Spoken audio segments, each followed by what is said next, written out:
संयुक्तं नित्यं ध्यायन्ति योगिनः कामदं मोक्षदं चैव ओंकाराय नमो नमः।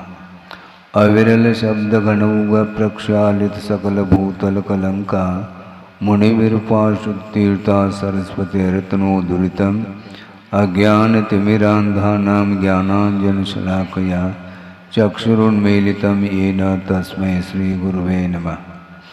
परम गुरुभ्यो नमः। परम्पराचार्य गुरुभ्यो नमः। सकलकलशविध्वंसकं श्रेयसां परिवर्धकं धर्मसम्बन्धकं भव्यजीवमनप्रतिबोधकारकमिदं शास्त्रं श्री कार्तिकेयन प्रेक्षा नामधेयम्।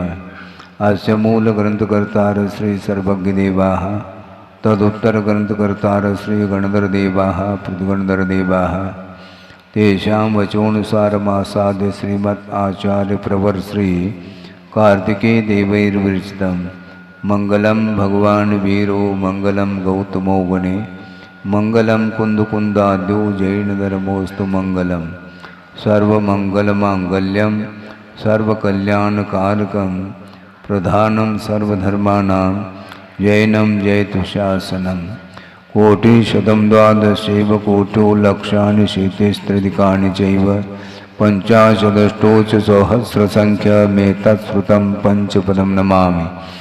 अरहन्त भासयत्तं गणहरदेवे गन्तियं सम्मं प्रणमामि भक्तियुक्तो सुगुणानमोहो वहिं शिरसा इच्छामि बन्ते सुदभक्ति कावसुगो को दसालोचन अंगु वंग पयनय पाउडय परियम सुत्त परमाणुग पोगय चूलिया जेव सुत्तय थुदम कायम सैनिच कल मंचे में पूजे में वंदामि नमम सामि दुख कौ कमको भूलाओ सुगई गमनम समाय मरणम जनगुण संपत्ति होद मध्यम। अथ पौर्वाणिक स्वाध्याय वेलायाम श्रीमद् आचार्य भक्ति कायो सर्गम करोमि। श्रुतजलधिपारगेभ्य स्वपरमत विभावना पटुमतेभ्य सुचरितपूर्णदेभ्यो नमो गुरुभ्यो गुणगुरुभ्य। छत्तीस गुण समज्ञे पंचमे आचार्य कर्ण संदर्शे शिष्यानुग्रह कुशले धम्मायिरे सदा वंदे गुरुभक्ति संयमेन तरन्ति संसार सायरं घोरं छिन्नन्ति अट्टकं मम जन्मन मरणं न पावन्ति ये नित्यमृतमन्त्रोम निरता ध्यानाग्निहोत्राकुला षट्कर्मा विरतास्तपो धनधना साधुक्रिया साधव शीलप्रावरणा गुणप्रहरणा चन्द्रार्कतेजोदिकाः मोक्षद्वार्गपाठपाठनभटाः प्रीणन्तु मां साधव गुरुव पांतुनो नित्यं ज्ञानदर्शननायकाः चारित्राणवगम्भीरा मोक्षमार्गोपदेशकाः इच्छामि बन्ते आयुर्वते कावसको को दोसालोचे सम्मनान समदन सनसम चुत्तानं पंचव्याचाराणां आयुर्यानम आयारादि सुमरानुपदेशयानम उवज्झायानम तिरयनुगुणपालयानम सौसाणम सैनिचकल मंचे में पूजे में वंदामि नमम सामि दुख को कमको भूलाओ सुगई गमनम समाय मरणम जनगुण संपत्ति होद मध्यम। तिहुवन तिलयम देवं वंदिता तिहुनिंद परिपूज्यम ओछम अनुपेहावो भवीय जनानंद जननी वो। आगत कर्मों की निर्जरा दो तरह से होती है। निर्जरा का अर्थ ये है जो कर्म वर्णाएं जिनका आत्मा के साथ संबंध हुआ है वह संश्लेष संबंध माना जाता है। संबंध भी कई तरह के होते हैं। पृथकभूत पदार्थ के साथ संबंध होता है, जैसे आप लोग पारिवारिक संबंध बोलते हैं। सब अलग अलग बैठे हैं, पृथक पृथक बैठे हैं, इसके बाद भी संबंध जुड़ा हुआ है। पिता पुत्र है, पति पत्नी है, माता पिता है, ये सारे सारे एक दूसरे में घुले मिले हैं क्या? सब पृथक हैं, इसके बाद भी उनके साथ संबंध जुड़ा हुआ रहता है। इसी प्रकार ये संश्लेष संबंध नहीं माना जाता है। आप वस्त्र पहने हैं, इसका संबंध जो हुआ है वह संश्लेष नहीं, संश्लेष संबंध उसको बोलते हैं। हालांकि वह दो तत्व के साथ संबंध हुआ है, इसलिए वह संश्लेष माना जाता है। जैसे समझने के लिए एक गिलास है, उसमें लगभग आधा गिलास आपने दूध डाला है और 1/4 समझ लो वह पानी डाला है, तो उन दोनों का जो सम्मिश्रण हुआ है वह संश्लेष माना जाता है।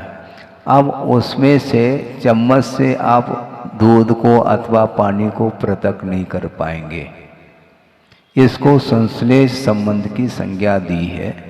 इसी प्रकार कर्म वर्णाएं कर्म के रूप में परिणत होकर के इनका जो आत्मा के साथ संबंध हुआ है वह संश्लेष संबंध माना जाता है। और संबंध के बिना वह संसार बनता ही नहीं है, संयोग के बिना संसार बनता नहीं है। इसलिए आगत कर्म जो हैं उनकी निर्जरा होती है। राग द्वेषादिक परिणामों के माध्यम से जिनका आत्मा के साथ संश्लेष संबंध हुआ है, उन कर्मों की निर्जरा दो तरह से होती है। एक तो बिना किसी निमित्त के समय पर आकर के उनकी निर्जरा हो जाती है, उनका क्षय हो जाता है। एक देश क्षय का नाम ही निर्जरा कहा है। और वह निर्जरा दो तरह की इसलिए है, एक तो तप के माध्यम से, संकल्प के माध्यम से, संयम आदि के माध्यम से उनकी जो निर्जरा होती है वह निर्जरा ही मोक्ष मार्ग में सहायक सिद्ध हुआ करती है। और आश्रव पूर्वक जो निर्जरा होती है उस निर्जरा से कोई भी प्रयोजन सिद्ध नहीं होने वाला, क्योंकि एक तरफ से आश्रव भी हो रहा है और आश्रवित द्रव्य समय पा करके वह निर्जरित भी हो रहा है। इसलिए ये घटियंत्र की भांति ये निर्जरा मोक्ष मार्ग में इसका कोई हाथ नहीं है। तो निर्जरा करने के लिए आचार्य कहते हैं संवर पूर्वक करो तप प्राणी, ऐसा कहा। बिले मुक्ति रानी, ये बोलते हैं आप लोग हैं। पहले आश्रव का निरोध करना है, उसके बाद आश्रवित द्रव्य की निर्जरा, उसके लिए साधन अलग है। पहले संवर करो फिर बाद में निर्जरा। निर्जरा अनुप्रेक्षा भी आने वाली है आगे, संवर अनुप्रेक्षा भी है। अभी आश्रव अनुप्रेक्षा का अभी प्रकरण आया नहीं। अभी तो अनित्य क्या है नित्य क्या है इसको समझाने के लिए 1 महीना निकल गया। अभी भी नित्य के प्रति अनित्य के प्रति क्या श्रद्धा ने किसका, वो भगवान ही जाने। भयंकर रूप है संसार का, मतलब बार बार समझाने के बावजूद भी मन वहीं पर जाता है। इसी को बोलते हैं स्वभाव, इसी को बोलते हैं। और स्वभाव में परिवर्तन लाने के लिए सारा सारा पुरुषार्थ है। फिर कैसे करें महाराज पुरुषार्थ? जैसे अभी कर रहे हैं वैसा न कर रहे हैं। इतना तो कहा जा सकता है महाराज हम कर नहीं रहे क्या?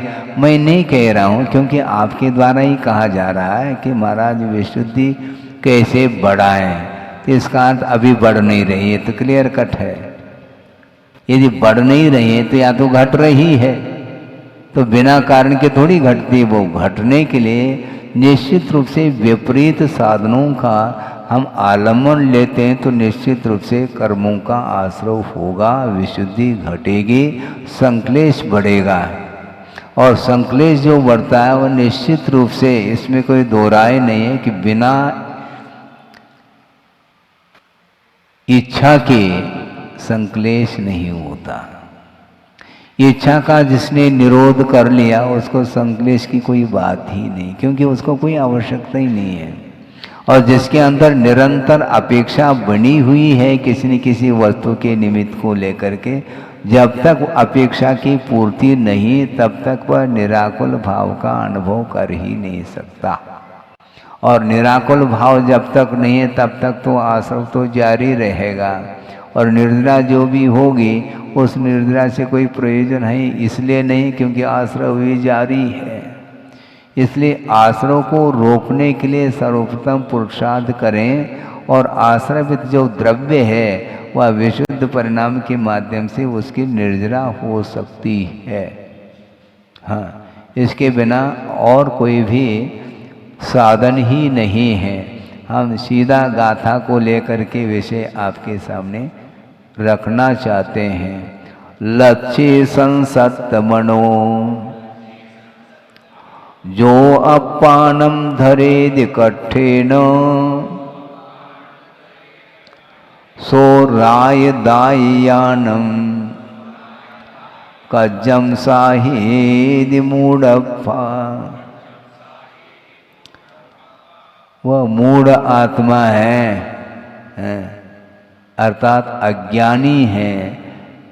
वो कैसा है? लक्ष्य संसत मनो, लक्ष्मी धन संपदा में जिसका मन आसक्त है और वह अपनी आत्मा को कष्ट में डाल देता है, और वह राजा और कुटुंब इत्यादि के कार्य को साधता है, उसके माध्यम से अपने लिए कुछ भी नहीं मिलता, क्योंकि अत्यधिक मात्रा में धन संपदा के प्रति उसका आसक्त भाव बना हुआ है, इसलिए उसको कष्ट का ही अनुभव होगा, क्योंकि वह धन संपदा में उसका मन अटका हुआ है, अत्यधिक मात्रा में आसक्ति बढ़ी हुई है।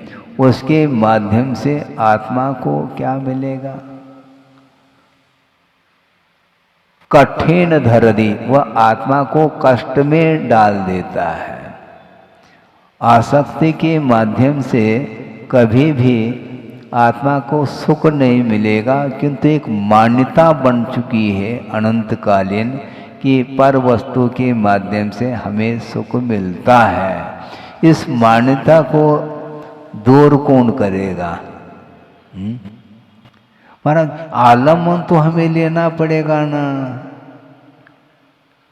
आलम्बन लेना बुरा नहीं, उसके प्रति जो अटैचमेंट है, लगाव है, आसक्ति है, अति तृष्णा जिसको बोलते हैं, वह हानिकारक है। साधन के रूप में ग्रहण करना हमारे लिए कोई अभिशाप नहीं है। साधन को साधन के रूप में स्वीकार करो। साधन में क्या आनंद आता है? आनंद क्या वो साधन है? भोजन करने से भूख मिटती है, भूख को मिटाने के लिए एकमात्र साधन है, और साधन में आनंद का अनुभव कर रहा है वो। भूख मिटाना है क्या कुछ और करना है? भूख से पीड़ा का अनुभव हो रहा है, इसलिए क्षुधा का शमन करने के लिए जो आवश्यक तत्व है उसका सेवन करने के लिए का इतना ही प्रयोजन है। प्रयोजन बहुत साइड में रह जाता है और उलझता चला जाता है। हमेशा ऐसा ही होता है। साधन के माध्यम से साध्य की उपलब्धि क्यों नहीं हो रही है? क्योंकि प्रयोजन साइड में रहा हमारा। आलम्बन तो हमने ले लिया साधन का, किंतु प्रयोजन कुछ अलग ही रहा। भूख मिटाने के उद्देश्य से भोजन करते हैं क्या कुछ और उद्देश्य को लेकर के? प्रत्येक को पूछो, कुछ उद्देश्य अलग ही रहता है। जो आवश्यक है, मान लो पौष्टिक तत्व है, ठीक है, जितना आवश्यक है तो ले लिया, उसके प्रति तृष्णा क्यों, आसक्ति क्यों? पेट्रोल डालना है तो डाल दिया, खत्म बात, इतनी सी तो बात है। इससे इतना ही हो जाते पर तो संसार ही समाप्त हो जाएगा, ऐसा होता नहीं। वो उसके प्रति जो आसक्ति है वह दूर नहीं होती है, इसलिए वह आसक्ति निरंतर बढ़ती चली जाती है। जैसे आप लोग कहते हैं कि जैसे पावक में घी डाला, पावक अर्थात अग्नि है, उसमें घी डाल दिया तो वह अब अग्नि बुझेगी नहीं। फिर कैसे बुझेगी महाराज? वो ईंधन जला रही वो अग्नि, ईंधन डालो नहीं तो अग्नि बुझ जाएगी। अत्रणे पतित वन्नी स्वयमेव विलीयते, ऐसा का स्वयं ही वह बुझ जाएगी। समय समय पर उसके ईंधन डालते चले जाओ तो पुनः उद्दीप्त होती चली जाती। ऐसा लगता है कि बिल्कुल अग्नि बुझने को है और उसी समय आपने डाल दिया ईंधन। इसलिए आचार्यों ने जो इंद्रिय सुख है उसके लिए क्या कहा है मालूम है? मोह दाव वन्नेर महेंद्रनम कहा। मोह रूपी दावाग्नि को उद्दीप्त करने के लिए वह पंचेंद्रिय संबंधी जो विशेष सुख है वह ईंधन का काम करता है। महेंद्रनम बहुत बड़ा ईंधन का काम कर रहा है। हाँ, अक्ष सौख्यम, इंद्रियों के माध्यम से उत्पन्न होने वाला जो सुख है वह मोह रूपी दावाग्नि को प्रज्वलित करने के लिए महान ईंधन का काम करता है। मोह को मिटाना चाहो, हो तो बोल देते हैं मोह को मिटाना चाहते हैं, तो ईंधन डालते क्यों जा रहे हैं आप? मोह रूपी अग्नि यदि प्रज्वलित होगी तो पंचेंद्र के विषयों के माध्यम से वह मोह और प्रज्वलित होती चली जाएगी। उल्टा काम करता है संसारी प्राणी, सीधा नहीं करता वो। इसलिए संसार का स्वरूप ही विपरीत है। हाँ, वो हमेशा विपरीत दिशा की ओर ही जाता है, उसकी दिशा ही अलग है। और मोक्ष पथ, मोक्ष मार्ग जो है ठीक विपरीत है संसार से, और संसार से ठीक विपरीत मोक्ष मार्ग। ये दोनों मार्ग है एक दूसरे के विपरीत हैं। और संसार से ऊपर उठना तो चाहते हैं, किंतु सांसारिक जो सामग्री है उसको और बटोरते चले जा रहे हैं हम। आसक्ति कम नहीं हो रही, और की जो भूख है, उस भूख को जब तक आप शांत नहीं करेंगे तब तक कभी भी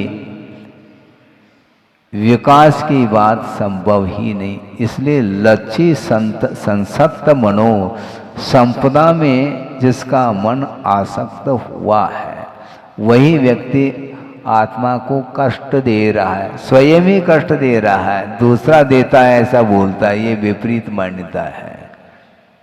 सुख में भी विपरीत मान्यता है, जो दुख उत्पन्न हो रहा है उसमें भी विपरीत मान्यता है। तो संसारी प्राणी की हमेशा विपरीत ही मान्यता होती चली जाती है। दुख उत्पन्न होता है तो इसने मुझे दुख दिया है, और सुख उत्पन्न होता है तो मैंने कमाया है, मैंने पुरुषार्थ किया है, इसमें दूसरे का कोई हाथ नहीं। और दुख हो गया तो बस इसने मुझे ऐसा किया। सिर औरन के धरता वाली बात है, स्वयं करता है और दूसरे के ऊपर आरोपित। ये सब क्या है? इसलिए आसक्ति को कम करो, नहीं है तो तुम्हारे लिए कुछ नहीं मिलने वाला है। संपदा मिल जाती है किंतु वह स्वयं चला जाता है जिसने संपदा को आसक्ति के साथ उसका संग्रह किया था, किंतु उसके काम में वह संपदा नहीं आ पाती। या तो कुटुंबी लोग उसको बांट करके खा पी लेंगे, या तो कोई परिवार के कोई सदस्य नहीं है, वह संपत्ति गवर्नमेंट की होगी, राजा की संपत्ति होगी। इसलिए राय दायानम कज्जम साहिदी ऐसा कह रहे हैं। राजा के कार्य को वह करके दे रहा है, अथवा कुटुंबी जनों के लिए वह दे रहा है, उनके कार्य को करके दे रहा है, स्वयं का कुछ भी नहीं होता उसमें। जीवन पूरा का पूरा दूसरे के लिए किया और मिला स्वयं के लिए कुछ भी नहीं है। ये किसका परिणाम है? आसक्ति का ये परिणाम है। इसलिए जितना आवश्यक है उतना आप ग्रहण करके आगे बढ़ो। कर्मों की निर्जरा करना चाहते हैं तो आश्रव को पहले रोकना अनिवार्य है, वो रुक नहीं, और संबंध और जोड़ता जोड़ता जोड़ता चला जाता है।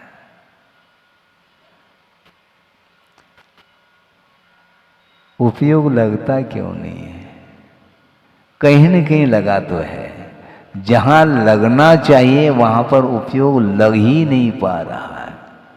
अप्पा अप्पा में रहो, कौन रह रहा है? आत्मा आत्मा में रहे ऐसा कहा जा रहा है, तो आत्मा में रहते ही नहीं, वो पर में ही चला जाता है, बल्कि शरीर को ही आत्मा मान करके चलता है। पंचेंद्र के विषयों के माध्यम से जो संवेदन हो रहा उसमें उसके सुख की मान्यता है, यहीं पर विपरीत मान्यता हो गई। आह्लाद होता है उसको, क्या आह्लाद है? वो सुख, शांति, शांति मिलती है, हैं? देखो केवल नहीं, ऐसा कहने मात्र से थोड़ी होता है। कहना तो बहुत आसान है, इसके बाद भी उसमें रस आता है उसको, है?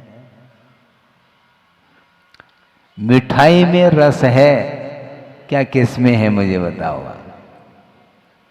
है?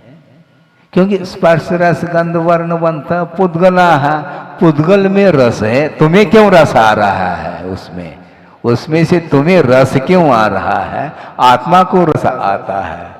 मिठाई रखी है, उसको कोई रस नहीं आ रहा है, क्योंकि वह जड़ वस्तु है। उसमें स्पर्श रस गंध वर्ण उसी में है, और उसको कोई रस नहीं आ रहा, क्योंकि वह संवेदन से रहित है। वो जड़ वस्तु है, उसको कोई रस नहीं आ रहा है, और उसमें जो रस है उसका रस इसको आ रहा है, जो अमूर्त है जीव। स्पर्श रस गंध वर्ण से रहित आत्म तत्व है, उसमें भी उसके पुद्गल के माध्यम से उसको रस आ रहा है, यानी आनंद आ रहा है।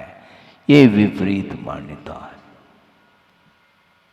इसको कैसे दूर करें? मूढ़प्पा कह रहे हैं, ये मूढ़ आत्मा है, अज्ञानी है ये, कि लक्ष्मी अर्थात परिग्रह में जिसका मन आसक्त हो चुका है, उस आसक्ति को कौन करे, कम कौन करे? उसके माध्यम से निरंतर वह अशुभ कर्म का ही, पाप कर्म का ही आश्रव करता चला जाता है, और तृप्ति जनक है नहीं। वो इंद्रिय सुख जो है अतृप्ति जनकम, ऐसा का वह तृप्ति जनक है ही नहीं।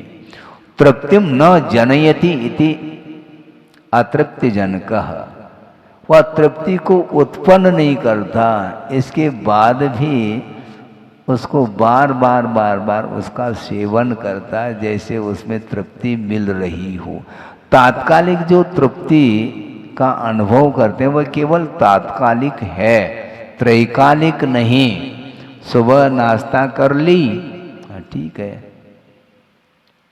फिर नाश्ता है, वो भोजन फिर करना है 11 बजे पहले, उसमें कुछ तृप्ति हो गई, हुई है मान लो, तो 2 घंटे बाद फिर क्यों बैठ जाता है भोजन के लिए? तात्कालिक है वह तृप्ति, त्रैकालिक है ही नहीं। भोजन कर लिया और पुनः वापिस 2-3 घंटे व्यतीत हो गए, तो पुनः वापिस भूख लग आई, पुनः देव। इस प्रकार निरंतर वह प्रतिदिन का यह कार्यक्रम है। मान लो कोई 80-90 साल का हो गया है, तो वह कितने बोरे गेहूं, चना, चावल है,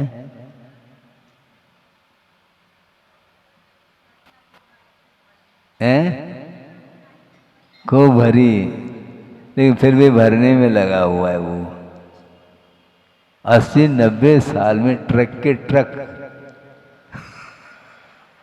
अंदर पहुंच गया और निकल गया, खत्म। इसके अलावा हुआ क्या? और फिर भी उसमें आनंद और आ रहा है, विपरीत और मान्यता।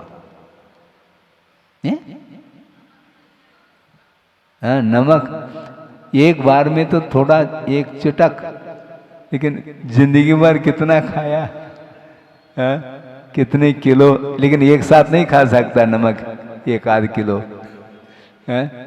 नहीं खा सकता वो। लेकिन इस प्रकार वह करता रहता है। इन्हें पांचों इंद्रियों के वशभूत जो होता है उसकी यही दशा होगी। इसलिए मैं ये कह रहा था कि साधन को साधन के रूप में ग्रहण करना चाहिए और उसको साध्य मान करके ग्रहण करते हो क्या? तो साधन है तो जितना आवश्यक उतना ले ले, उसमें आनंद नहीं आना चाहिए। साधन में क्या आनंद है? भूख मिटाना था, मिटा, मुठ मिटाने के लिए ले लिया, बस हो गया। नहीं, उसमें आनंद आ रहा है। इसके अलावा हुआ क्या? और फिर भी उसमें आनंद और आ रहा है, विपरीत और मान्यता। नमक एक बार में तो थोड़ा, एक चुटक, लेकिन जिंदगी भर कितना खाया, कितने किलो, लेकिन एक साथ नहीं खा सकता नमक, 1-8 किलो नहीं खा सकता वो। लेकिन इस प्रकार वह करता रहता है। इन्हें पांचों इंद्रियों के वशभूत जो होता है उसकी यही दशा होगी। इसलिए मैं ये कह रहा था कि साधन को साधन के रूप में ग्रहण करना चाहिए और उसको साध्य मान करके ग्रहण करते हो क्या? तो साधन है तो जितना आवश्यक उतना ले ले, उसमें आनंद नहीं आना चाहिए। साधन में क्या आनंद है? भूख मिटाना था, मिटा, मुठ मिटाने के लिए ले लिया, बस हो गया। नहीं, उसमें आनंद आ रहा है।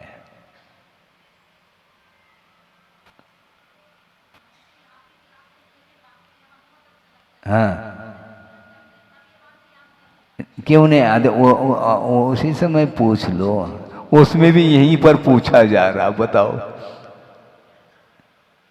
ये इसी को बोलते हैं अनादिकालीन संस्कार है इसके। हाँ, बहुत कठिन काम है। सम्यक दर्शन प्राप्त करना तो दुर्लभ है ही, किंतु सम्यक दर्शन प्राप्त करने के बाद भी उसकी दशा विचित्र दशा होती चली जाती।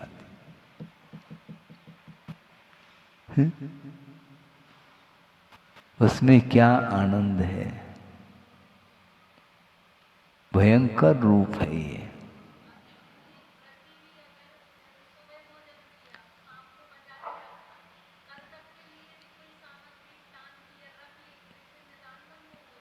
सुनो तो क्या समस्या ये है कि भोगों की आकांक्षा।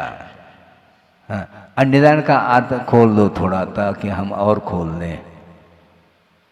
वस्तुतः निदान बोलते किसको? सुनो, भावी भोगाकांक्षा निदानम ऐसा कहा। भावी का अर्थ क्या? तो बस भोगों की आकांक्षा, भोगाकांक्षा निदानम, यही ये जो आकांक्षा है यह निकांक्षित अंग से ठीक विपरीत चला जाता है। ये आकांक्षा से रहित होना ये निकांक्षित अंग माना जाता है। आवश्यक है उसको रखना ये अलग वस्तु। इसलिए गृहस्थ जो है वह आर्य ध्यान की भूमिका, रौद्र ध्यान की भूमिका से ऊपर नहीं उठ सकता। श्रमण किसी भी प्रकार से कृत कारित अनुमोदन से ऊपर उठा हुआ है और आगम के अनुरूप वह लेगा, लेकिन जो ले रहा है उसमें कोई आसक्ति नहीं, क्योंकि इंद्रिय विजय के साथ ग्रहण कर रहा है वो है। पेट के ऊपर विजय प्राप्त करने के लिए कहा नहीं गया, क्योंकि वो भूख लगेगी, देना पड़ेगा, चाहे वह तीर्थंकर भी क्यों ना हो।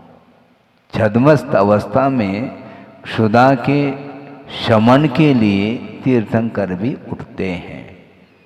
सामान्य तो उठेंगे, इसमें कोई दिक्कत थोड़ी है, लेकिन इंद्रिय विजय के साथ उसको ग्रहण करते हैं आहार को, इसलिए वह बहुत जल्दी धर्म ध्यान में आ जाते हैं।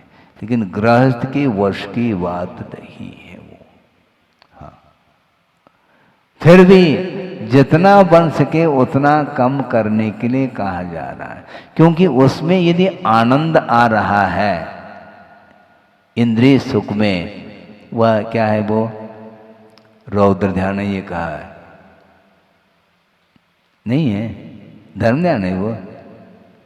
धर्म ध्यान में तो आधा आनंद कम आ रहा है, बल्कि आ ही नहीं रहा है, और रौद्र ध्यान इसमें आनंद आता है उसको, हिंसा में आनंद है।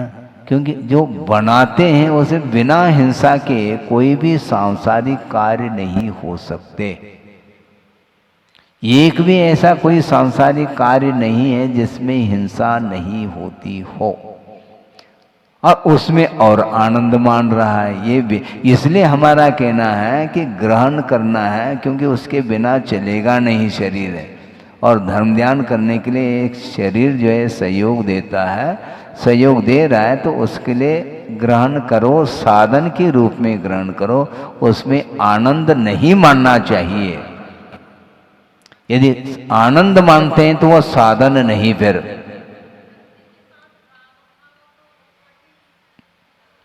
राग नहीं है वो, विरक्ति है, किंतु उसको ग्रहण करना पड़ रहा है, इसलिए आनंद नहीं मानता, ले लेता आ जाता है, इतना होता है, चाव से नहीं लेता वो।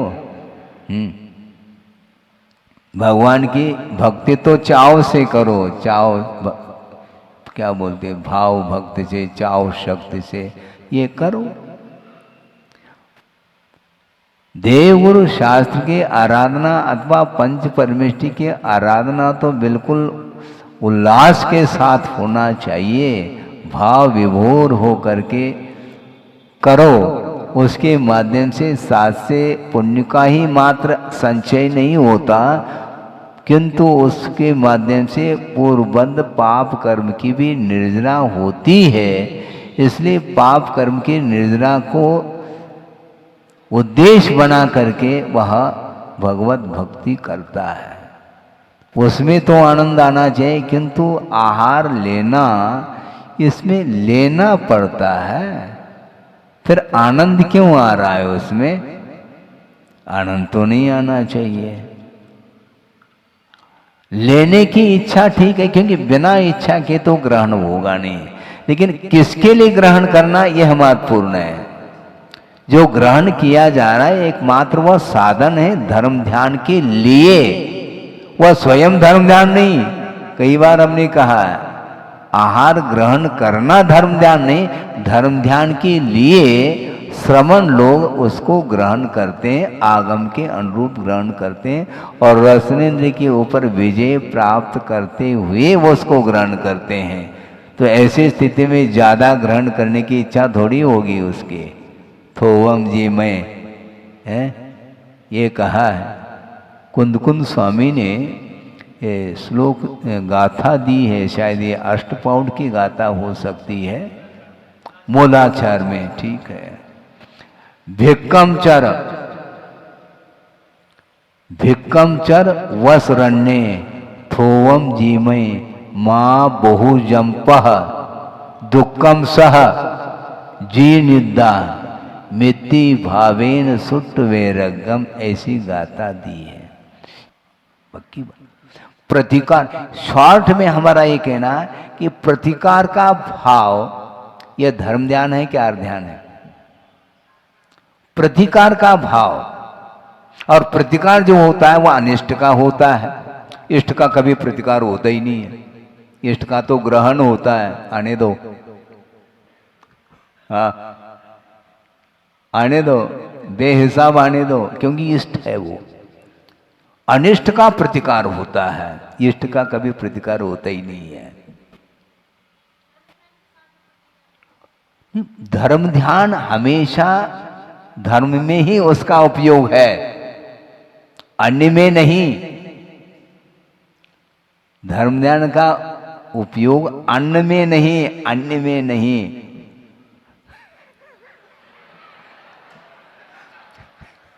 धर्म ध्यान का जो उपयोग है वो अन्न में नहीं, अन्य में है। अन्य क्या है? पंच परमेष्टि, ये साधन है एक्चुअल में। हाँ। उसके लिए उसको एक प्रकार से सुचारू रूप से धर्म ध्यान करने के लिए वह सहयोग प्रदान कर रहा है, वह धर्म ध्यान नहीं है। इसलिए अन्न में यदि उपयोग है तो आर्ध्यान है, और उसको छोड़ करके अन्य में है तो वह धर्म ध्यान है। ये ठीक आ गया, शॉर्ट में परिभाषा समझ में। इसलिए कुल मिलाकर के हमारा ये कहना था, सुनो, इसलिए प्रतिकार मात्र आर्ध्यान है, और प्रतिकार का उल्टा क्या? ग्रहण, वह भी आर्ध्यान है। ग्रहण और प्रतिकार, इन दोनों से जब श्रमण ऊपर उठता है उस समय वह धर्म ध्यान कर रहा होता है। क्योंकि पूजन सामग्री और भोजन सामग्री में अंतर है क्या? नहीं, अब तो बोलो। पूजन सामग्री प्योर धर्म ध्यान के लिए कारण है, भोजन सामग्री, दोनों में कोई अंतर नहीं। गजब हो गया। तो अंतर है, इसी से स्पष्ट है वह धर्म ध्यान की सामग्री है, ये धर्म ध्यान की सामग्री नहीं। हाँ, धर्म ध्यान करने के लिए सहयोग प्रदान कर सकता है, ये स्वयं धर्म ध्यान नहीं है।